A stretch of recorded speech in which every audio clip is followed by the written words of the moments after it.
Depuis près de 50 ans, sa riche carrière n'a cessé de se développer. Erik Orsena est aujourd'hui un auteur réputé, respecté de tous, entré à l'Académie française en 1998 et qui tutoie les sommets de l'État. Un homme qui n'a aucune envie de s'arrêter, malgré le temps qui passe, puisqu'il fêtera ses 76 ans en mars mais vient de sortir son nouveau livre, une critique à peine déguisée de Vincent Bolloré. Cependant l'homme de lettres né n'oublie pas sa vie privée.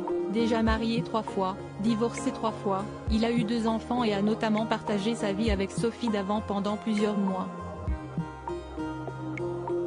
Une histoire qui n'avait pas marché, notamment parce que la présentatrice avait encore la tête dans son divorce, et qui avait fini sur une rupture, dont l'auteur s'est bien remis, puisqu'il s'est rabiboché avec sa 3e ex-femme, Isabelle de Saint-Aubin. Autrice, tout comme lui, celle-ci est retombée dans ses bras il y a plusieurs années déjà, et tous les deux en ont notamment profité pour sortir un livre en commun, intitulé Géopolitique du moustique et sorti en 2017. Mais si chacun se concentre désormais sur sa carrière, et qu'il tente de garder un maximum de discrétion, il ne manque pas de projets. En effet, dans Libération ce vendredi 3 mars, qui consacre un portrait à l'écrivain, on peut lire une bonne nouvelle, il regorge de projets, voyages, ouvrages, nouvelle maison, remariage avec sa 3e femme.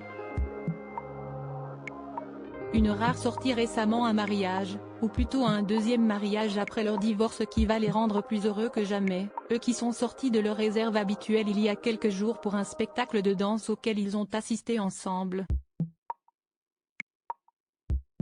Une rare sortie entre l'écrivaine et celui que Sophie Davant décrivait comme un être attentif et sensible qui montre que tout va bien pour eux, dans le meilleur des mondes. Un bonheur qu'Erik Orsena partagera sans doute en famille avant de retourner travailler. Outre sa place à l'Académie française et ses futurs romans, il a été chargé par le gouvernement, selon le journal, de se pencher sur l'écriture d'une loi sur la fin de vie. Et si le sujet semble lourd, il saura y mettre sa patte, comme il a toujours su le faire dans tous ses projets.